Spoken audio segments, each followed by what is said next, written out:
I think it's fair to say that changes need to be made because right now the Devils are dealing with several big issues. But what is going on, Devils fans? You already know it is your boy, as always, your host, your best friend, your confidant, your number one source, Neil Villapiano, and welcome to another edition of the Devil's State of Mind podcast right here on the Hockey Podcast Network as well as SportsWire Radio, the best place to get everything you need to know about your struggling New Jersey Devils. And as always, guys, thank you so much for taking time out of your day to check these episodes out. You already know that I greatly appreciate it. Shout out as always to our wonderful sponsors. First, starting off with SeatGeek. Use my promo code Devil's State of Mind to get 20% off your orders when you use SeatGeek to get the latest and best prices for tickets for any sporting or concert event out there. Shout out to DraftKings Sportsbook, and when you sign up, use our promo code THPN when you sign up and get in on all the huge cash prizes with so many opportunities, so many different sports going on right now. We just got college basketball now rocking and rolling, so another opportunity to get in and get yourself some pretty big money. And shout out to that one sports bettor that actually ended up with a parlay for the NFL games yesterday, $5.5 million. Shout out to that guy. It was pretty darn impressive if you ask me. Shout out to Raycon with the best, and I mean, guys, best quality earbuds and headphones at half the price of the other major brands out there, and they have so many awesome features. Make sure to go to buyraycon.com/THPN to get 20 to 50% off your orders. So again, buyraycon.com/THPN. And last but certainly not least, shout out to Horns and Tail Napa Valley, the official wine club of the New Jersey Devils and the official wine sponsor of the Devil's State of Mind podcast. And when you use my promo code Devil State, you can get 10% off all of your orders. Some really great tasting wine with also custom Devils bottles. If you see it, you got to go to the website. You got to check it out. It's absolutely phenomenal. I'll leave a link to it in the description below here on YouTube. Also, you can check it out on the links that I'll share on all the social media platforms that we have for the podcast. So again, use promo code Devil State for that. And as always, shout out to all of our sponsors for helping us out here at the Devil's State of Mind podcast and the Hockey Podcast Network. And so, yeah, we really only have one game to talk about, and it was a frustrating one. As the Devils now have lost back-to-back games. They are 7-5-1 at the time of this recording. And really, let's start with our first topic of kind of recapping the game, and then I'll kind of go into my little rant. I'm going to call it a little rant because there's some things that I want people who are listening and watching also here on YouTube to kind of understand where I'm coming from and what we all need to truly put our focus on. So, as always, guys, we have a bunch to get to here on the Devil's State of Mind podcast. So let's not waste any more time and get rolling. And we'll get rolling and drop the puck.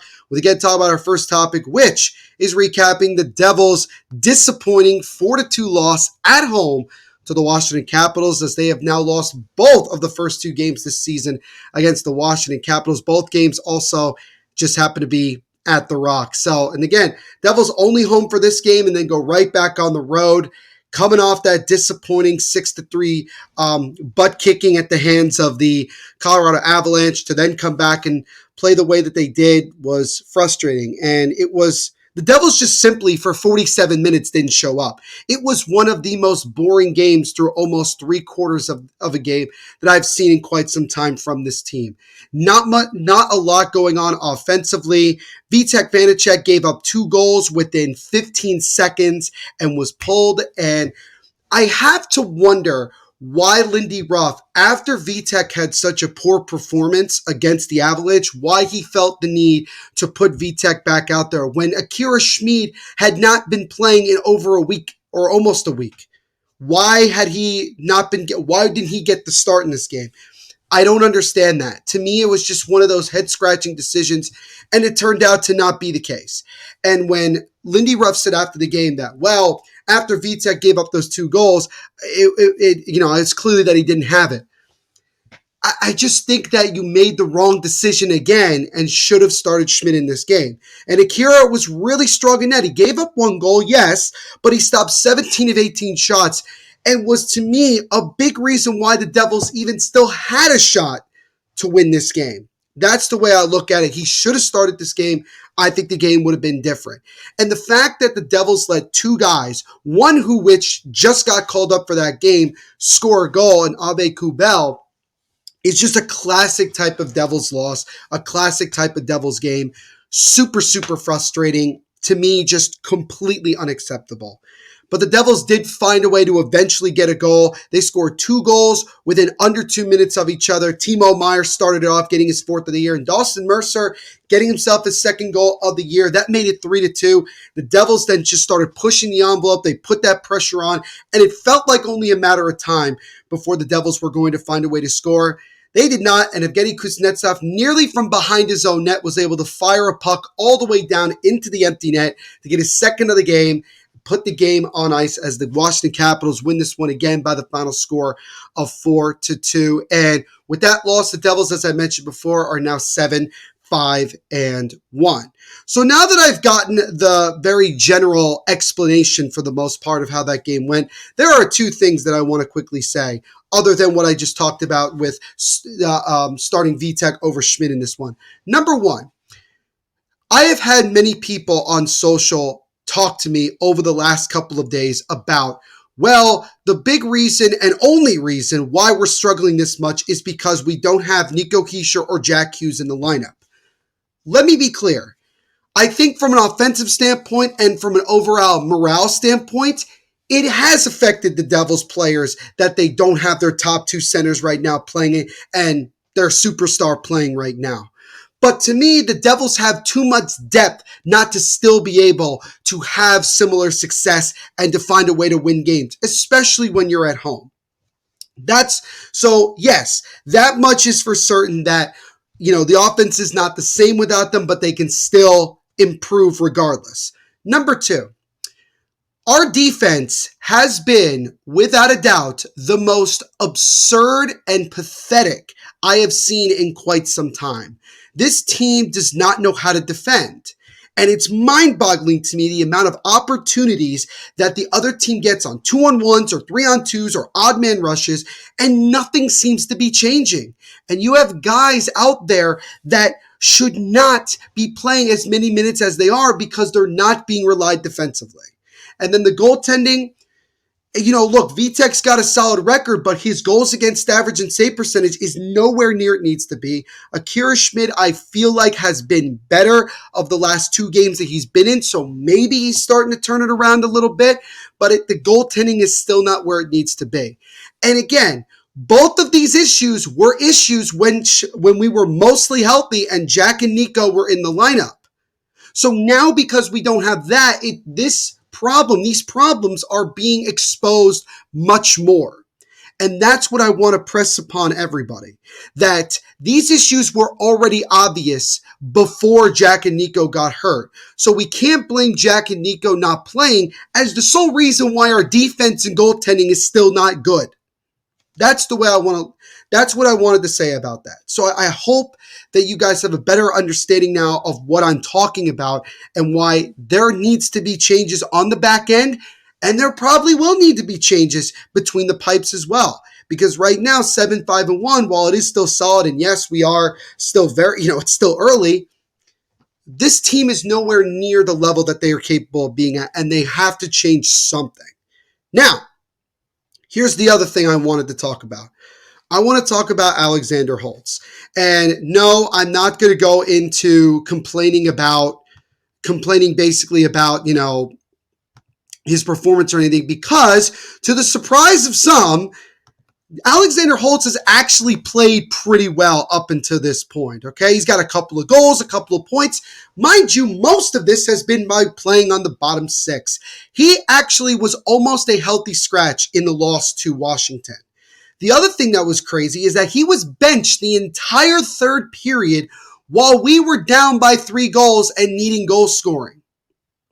I don't get that. Holtz played all of 7 minutes in this game, And after practice on Saturday, my good friend and fan of the former guest of the podcast, James Nichols of New Jersey Hockey Now, he asked Lindy Ruff, he asked Alexander Holtz, who clearly looked frustrated and dejected in the locker room after practice, asked him about his feelings about the lack of playing time and everything. And Holtz said this, quote, "I don't know. It's hard to say. Some games I don't play that much. I'm just trying to focus on getting better every day and showing them that I can play more." Now, Lindy Ruff would go on to say that if you end up playing better defensively, you will get more playing time.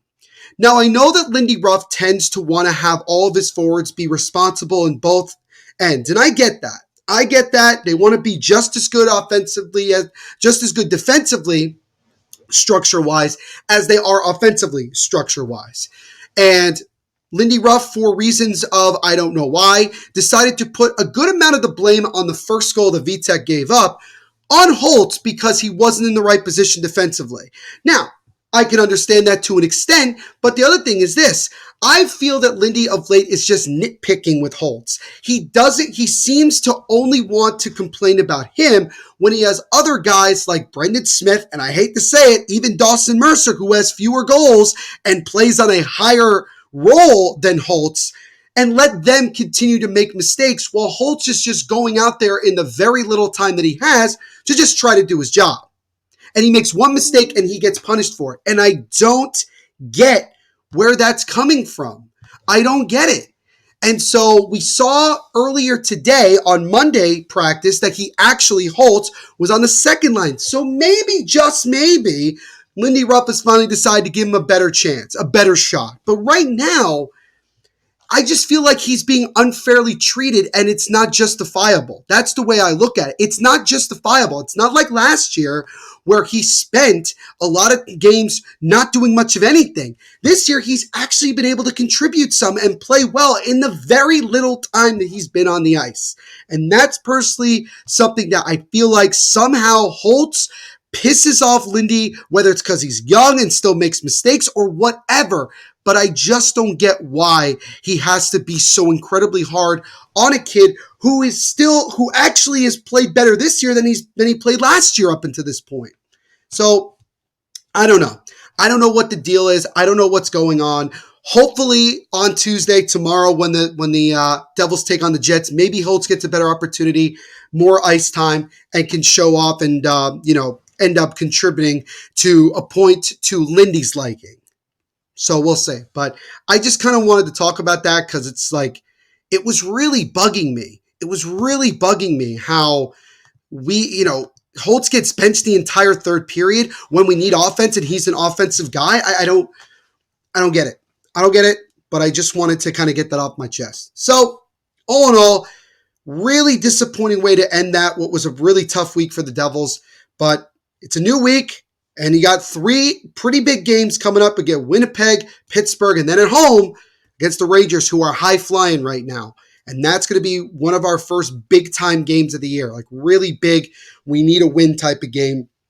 But you got 2 before that. And I think if you can find a way to win both those games, get some momentum, I think it'll certainly help. But we have our first in-season trade rumor that somewhat involves the New Jersey Devils.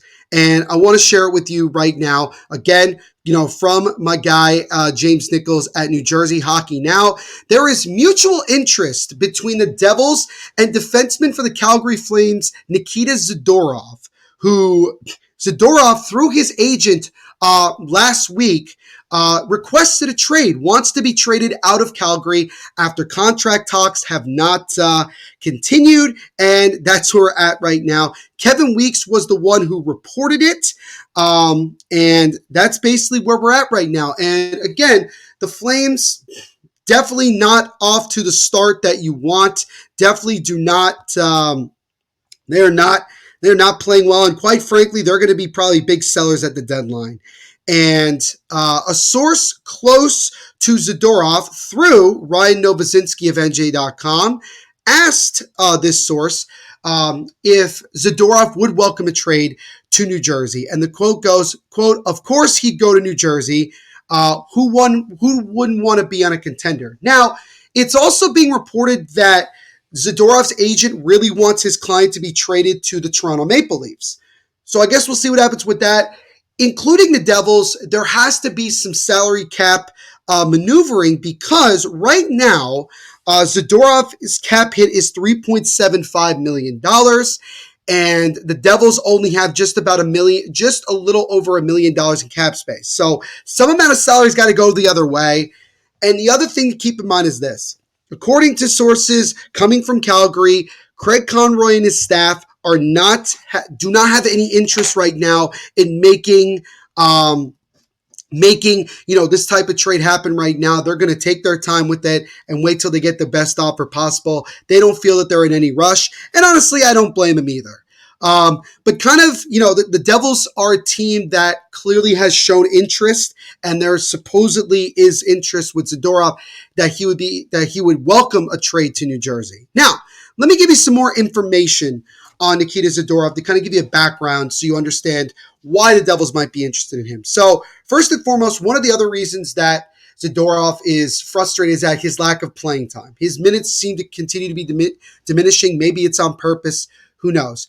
But Zadorov is 6'6" and 248 pounds. He is a big-time hitter. He moves well, but he's a big-time hitter. And that's something the Devils lack on the back end and just as a team overall. He would bring on the back end more physical play and a guy that just maybe could be someone that could step up for some of these young guys that we have that are getting their bell rung and nobody seems to be doing anything about it.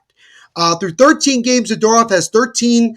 He's played in all 13. 1 goal, 4 assists, 5 points.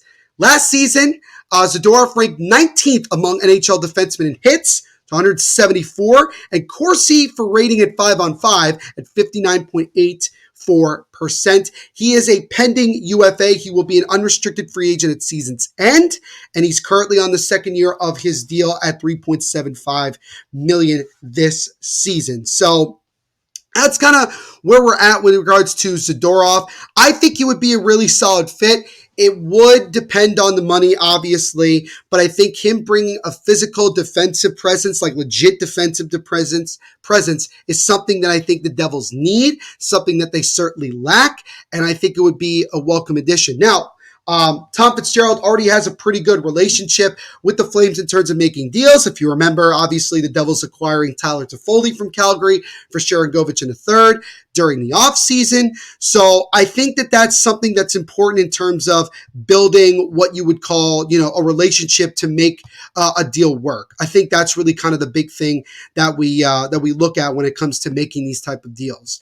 But I think right now, I don't see the Devils making any sort of move for him unless they are able to work out a deal that works for both sides. Not really sure. Now, last week, Ryan Novozinski, again of NJ.com, he actually had a chance to sit down with Tom Fitzgerald and kind of talk to him a little bit about where the season is at this point and what the Devils could be doing in terms of maybe making moves and other things like that. Because I think it's kind of important because I know a lot of you talking to a lot of you that a lot of you want something to happen.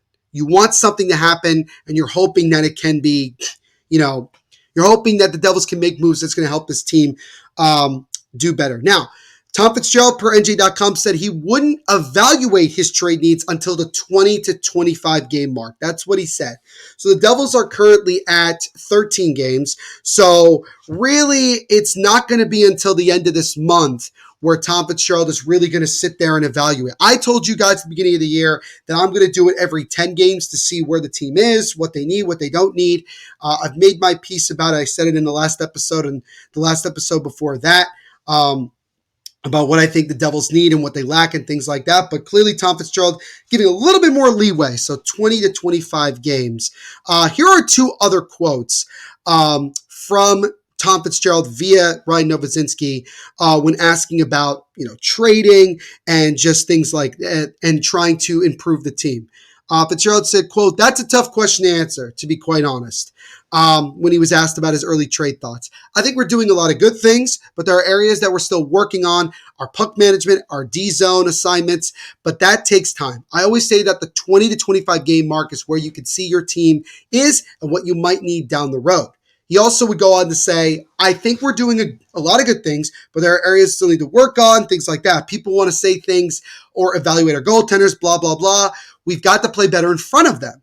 Give them a chance to stop pucks. You can't keep giving up high-quality chances and ask for miracles, and we've got a couple. So, he is definitely being fair to the fact that, yes, goaltending is not great, but it's not just because that they're not playing well. It's also because the defense is not helping them. So it's clearly more of a team thing. Fitzgerald likes what he sees so far, for the most part, from the offensive side, but clearly there needs to be some changes made on the back end, and you need to shake up the lineups a little bit on the forward lines in order to really, really get some good chemistry, some cohesion, especially when you have two of your top players out right now. So I think that's something to keep in mind. So we'll see. We'll see as we move along here what Tom Fitzgerald decides to do, how he continues to evaluate the team. But clearly the Devils are already being rumored in at least one player, and we'll see. And we'll keep our eye to see what happens moving forward.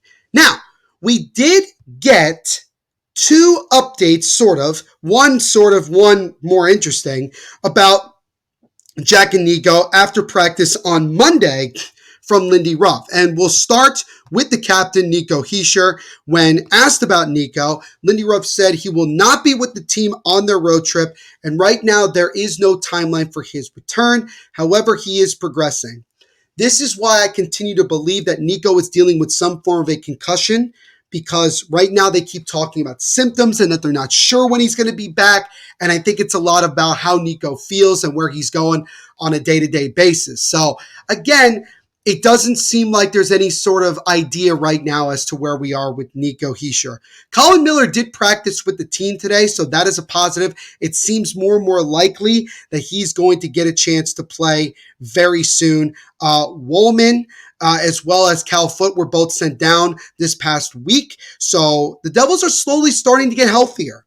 And they're going to get even healthier with this update about Jack Hughes, because I think that this is something, it's not a guarantee of much of anything, but it is still very interesting nonetheless. Talking about Jack Hughes, Lindy Ruff says he will not be with the team in Winnipeg on Tuesday, but may join the team in Pittsburgh on Thursday. And again, it is a may. He may join them, which, again, based off of what we're hearing, it sounds like more and more that Jack Hughes may actually be able to return a lot sooner than we originally thought. Remember, he was diagnosed with a right shoulder injury. He was going to be out 3 to 4 weeks to about a month, which is basically that.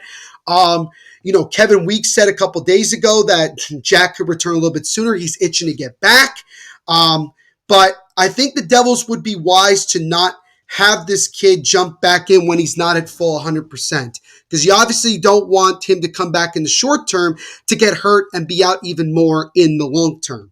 So that's interesting. I think it's going to be fascinating if he does indeed come back and is with the team in Pittsburgh, that he might be able to practice. Some people have speculated that he may be targeting the Saturday night game, this Saturday night's game at home against the Rangers as his return.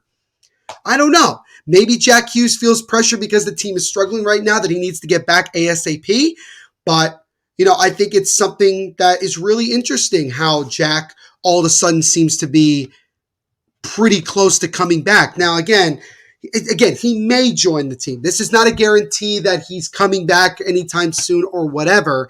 This is something that that is a possibility, I guess, to the way you would describe it. So really intriguing, really, really intriguing from number 86. And we'll definitely keep our eye on that once we get beyond the game on Tuesday against Winnipeg. And speaking of that game against the Winnipeg Jets, let's end this episode up with, again, as we normally do, look at the week ahead. So the Devils, as mentioned before, have 3 games this week. They go tomorrow, Tuesday, but you guys are listening to this on Tuesday, so it would be game day against the Winnipeg Jets in Winnipeg, 8 p.m. Eastern start time. Then 2 days later, they're in Pittsburgh for their first matchup against the Penguins.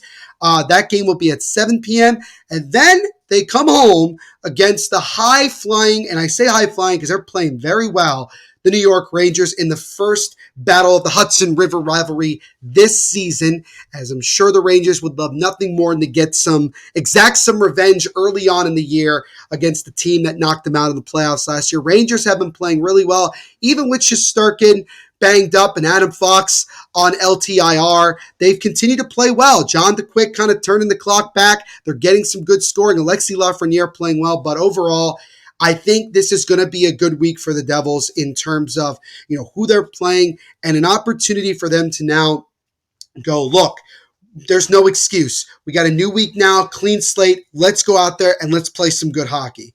And it starts with this game against Winnipeg. And maybe, just maybe, the news of Jack potentially coming back sooner rather than later may give the Devils an emotional boost, but I don't want anyone to get their hopes up. That's the way I would look at it. I would tell you guys, don't get your hopes up. Don't just assume that he's coming back when we don't have a guarantee. I just said before, it's interesting how it's a possibility that he may come back and join the team in Pittsburgh. But this is going to be a big week. I would love nothing more than for the Devils to reach 10 wins by the end of this week. I would love to come on here in the next episode and talk to you guys about how excited I am with the way the team's playing and the confidence growing. So we shall see what happens with that. But as always, guys, thank you so much for hanging out with me today on another episode of the Devil's State of Mind podcast. Follow us on Facebook, Devil's State of Mind, Instagram as well, Devil's State of Mind, and also give us a follow on Twitter at Devil's State. Go check out the podcast, not just here on YouTube, but while you're here, leave a like, subscribe, and hit the notification bell so you don't miss any new episodes that come out. But go subscribe to us wherever you listen to podcasts audio-wise, Apple, Spotify, Google, anywhere like that is definitely appreciated. And also, if you're on Apple or Spotify, do me a favor and make sure to leave a 5-star rating on either. Really do appreciate it a lot. But thank you guys so much, and we will definitely catch you all later on this week as the Devils continue to try to right the ship here in the early goings of the season.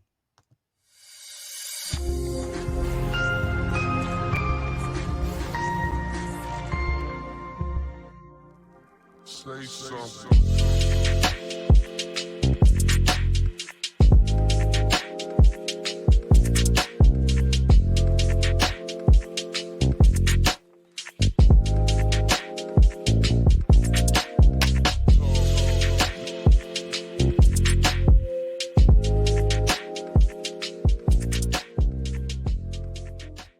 Bet the action on the ice with DraftKings Sportsbook, the official sports betting partner of the National Hockey League. Download the app now and use code THPN. New customers can get $150 instantly in bonus bets for betting just $5 on hockey. That's code THPN, only at DraftKings Sportsbook, an official sports betting partner of the National Hockey League. The crown is yours. Bonus bets expire 168 hours after issuance. Gambling problem? Call 1-800-GAMBLER or visit www.1800gambler.net. In New York, call 877-8-HOPE-NY or text HOPE-NY to 467-369. In Connecticut, help is available for problem gambling. Call 888-789-7777 or visit ccpg.org. Please play responsibly. On behalf of Boot Hill Casino and Resort. 21 plus age varies by jurisdiction, void in Ontario. Bonus bets expire 168 hours after issuance. See DraftKings.com/hockey for eligibility and deposit restrictions, terms, and responsible gambling resources. NHL and NHL Shield are registered trademarks of the National Hockey League. Copyright NHL 2023. All rights reserved. What's up, Devils fans? It may be too early to start decorating for the holidays, but it's never too early to start your holiday shopping. Believe me, I should know. Why not take care of it now before the crowds and packed calendars make shopping a total nightmare, especially when you get some of the best deals of the season well before Black Friday. You could shop Raycon products right now and save up to 50% off because they're in early Black Friday sales going on right now. And you've heard me talk about Raycon products before, especially with the noise-canceling earbuds and headphones. They are absolutely tremendous, really great for when you need to truly focus on things or just Get yourself in a good place head-wise. They're absolutely phenomenal. Raycon made the first name for themselves in the audio space with products like everyday earbuds known for delivering high quality and thoughtful features like a 32-hour battery life and a perfect in-ear fit for all-day wear and lasting comfort. In this past year, they expanded their entire business with the introduction of Raycon Home and Raycon Power Tech. Their 5-star reviewed Magic 180 cable allows you to charge iOS, micro USB, and Type-C devices 8 times faster with 100-watt power delivery. And Raycon is known for delivering high quality and thoughtful features at half the price of the premium tech brands. It's no wonder that their products have racked up tens of thousands of 5-star reviews. To get everyone in on the holiday shopping right now, Raycon is offering 20% off everything on their site with select products up to 50% off. So beat the crowds and save now. Trust me, you do not want to miss out on Raycon's early Black Friday sale. And hurry up right now to buyraycon.com/THPN to get 20 to 50% off statewide. That's buyraycon.com/THPN to score up to 50% off Raycon products. Buyraycon.com/THPN.